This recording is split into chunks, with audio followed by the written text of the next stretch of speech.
Hello and welcome you all to beat the street. आज हम बात करने वाले हैं फिर से एक यूनिक टॉपिक के बारे में जिसका नाम है bed bank. Bed bank India में एक नया स्ट्रक्चर लॉन्च किया है आरबीआई ने, और साथ ही साथ इसका जो अप्रूवल है वो गवर्नमेंट बैक्ड है पूरा। तो आज हम इसको डिटेल में समझेंगे कि इसका पूरा स्ट्रक्चर क्या है और साथ ही साथ क्या is bed bank good idea और नॉट, तो वो समझने की कोशिश करेंगे। तो शुरुआत करते हैं सबसे पहले बेड बैंक के स्ट्रक्चर को समझने के से पहले अगर आपने चैनल को सब्सक्राइब नहीं किया है तो चैनल को सब्सक्राइब करें इसी तरह की डिटेल्ड और यूनिक वीडियोस के लिए, और साथ ही साथ इन डेप्थ एनालिसिस के लिए हमारी जो नीचे सीरीज़ का आपको डिस्क्रिप्शन बॉक्स में मिल जाएगा, उससे आप जरूर फॉलो करें। फंडामेंटल एनालिसिस सीरीज जिसमें हम पर्टिकुलर स्टॉक पे डिटेल एनालिसिस देते हैं। तो सबसे पहले बेड बैंक की जो अहम बॉडी, दो बॉडी यहाँ पर अहम रहेगी, एक का नाम है NARCL और दूसरे का नाम रहेगा IDRCL। तो NARCL की फुल फॉर्म होगी यहाँ पर national asset reconstruction company limited, जो कि जिसमें मेजोरिटी ऑफ द ओनरशिप होगी वो रहेगी पब्लिक बैंक की। वहीं अगर हम बात करते हैं IDRCL की, तो ये होगा इंडियन डेट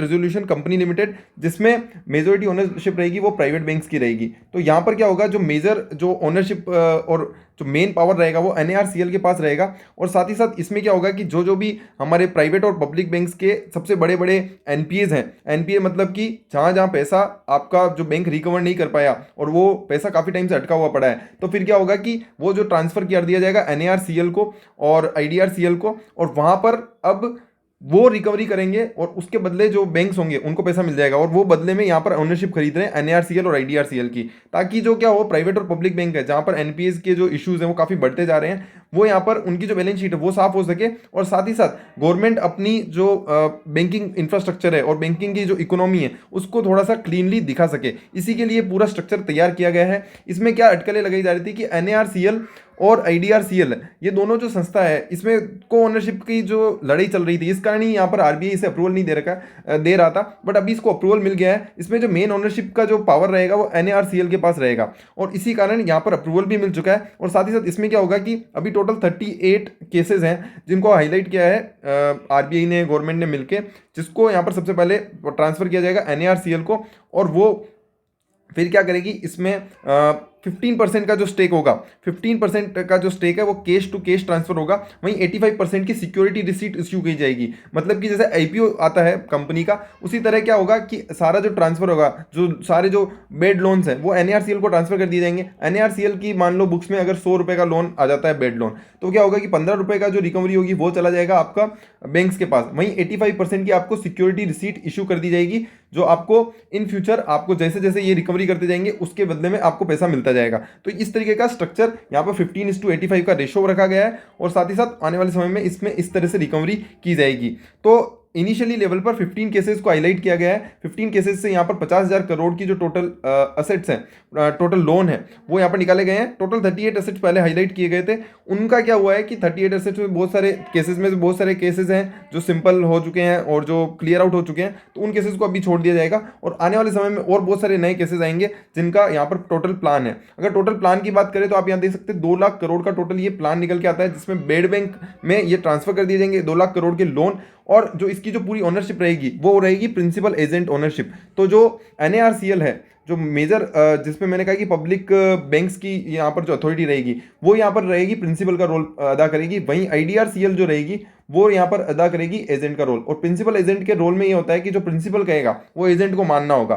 तो जो सारी जो पावर्स होगी वो NARCL को दी जाएगी, और IDRCL को इस पूरी प्रोसेस में उनको हेल्प करना है, और एक्सक्लूसिव अरेंजमेंट इनके बीच में एस्टेब्लिश किया जाएगा।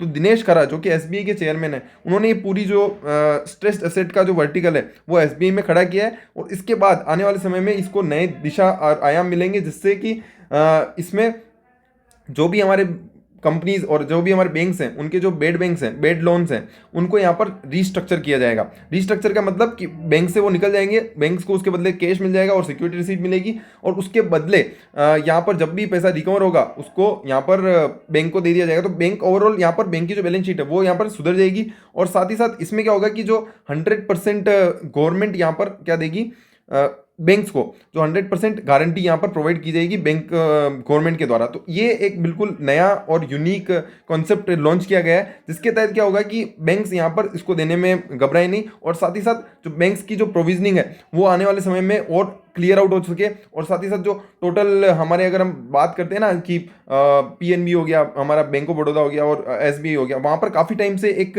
बहुत ही डीप डाउन देखने को मिल रहा है। अगर हम स्टॉक की भी बात करें तो काफ़ी टाइम से वहाँ पर एक अंडर स्टेटमेंट देखने को मिल रहा है, अंडर वैल्यूएशन देखने को मिल रहा है। और इसका जो मेन रीज़न वो है कि क्योंकि काफ़ी एनपीएस हो रहे हैं और कोविड के बाद काफ़ी यहाँ पर लंबी स्ट्रेच हो चुका है ये पूरी प्रोसेस है। और इसके अलावा आरबीआई इसे अप्रूवल नहीं दे रहा था क्योंकि को ओनरशिप और इन सब का लफड़ा हो रहा था, बट अभी सारी चीज़ें आई थिंक क्लियर आउट हो चुकी है और अभी बेड बैंक को अप्रूवल दे दिया गया है आरबीआई के द्वारा भी। तो अब यहाँ पर देखना होगा कि किस तरीके से यहाँ पर चीज़ें निकल के आती है। बट जो सबसे इंपॉर्टेंट वो यहाँ पर निकल के आता है कि गवर्नमेंट ने यहाँ पर अप्रूव किया है 5 ईयर की guarantee up to 30,000 crore for the security receipt, जो आने वाले समय में NARCL as a non consideration जो देने वाला है। तो यहाँ पर गवर्नमेंट पूरी तरीके से इसको मैनेज करेगी, तो आई थिंक वो यहाँ पर सबसे पॉजिटिव रहेगा। और पूरे बैंकिंग सेक्टर के लिए आई थिंक पीएसयूज जो बैंक्स हैं उनके लिए काफ़ी पॉजिटिव रहने वाला है। और उसके बाद आपको थोड़ी बहुत रैली भी देखने को मिली, बट आने वाले समय में सबसे इंपॉर्टेंट ये हो जाता है कि क्या पीएसयू बैंक इसको सस्टेन कर पाएंगे और क्या ये इतनी रिकवरी कर पाएंगे या नहीं, वो एक क्वेश्चन हमेशा रहेगा। बट जो ये डेट मैनेजमेंट का जो पूरा स्ट्रक्चर बनाया गया है वो किस तरीके से, so at the overall level the PSU bank is the major impact, जहाँ पर ये मेजर इम्पैक्ट देखने को मिलेगा। क्योंकि अगर हम बात करते हैं एनपीएस की इन द प्राइवेट बैंक्स, तो एचडीएफसी में अगर नेट एनपीए की बात करता हूँ तो 0.5 के अंदर रहता है हमेशा। बाकी और दूसरी जो एनबीएफसीज होती हैं और जो दूसरे बैंक्स होते हैं उनमें काफ़ी मैनेज्ड एनपीएस रहते हैं, बट जो मेजर इश्यूज आते हैं वो पीएसयू में आते हैं। तो जब ये पीएसयू के लिए ये पॉलिसी जो अनाउंस की गई है वो आरबीआई और बैंक्स ने काफ़ी जोरदार तरीके से अनाउंस की गई है। तो ये अगर सक्सेसफुल होती है then it will be very beneficial for PSUs, ताकि उनकी बैलेंस शीट सुधरेगी, उनका जो पीएनएल है वो सुधरेगा, और साथ ही साथ जो प्रोविजनिंग के जो पूरे नॉर्म्स हैं आरबीआई के द्वारा जो लगाए गए हैं वो यहाँ पर कहीं ना कहीं सुधारने में हेल्प करेंगे। तो overall this is the video for the bed bank. अगर आपको पूरा स्ट्रक्चर समझ में आ गया हो तो थैंक यू सो मच। अगर आपको वीडियो पसंद आई तो लाइक शेयर सब्सक्राइब करें। अदर देन दिस अगर आपको कोई इससे क्वेश्चन है तो आप कमेंट सेक्शन में लिख सकते हैं ताकि हम उसका रिस्पॉन्स दे देंगे।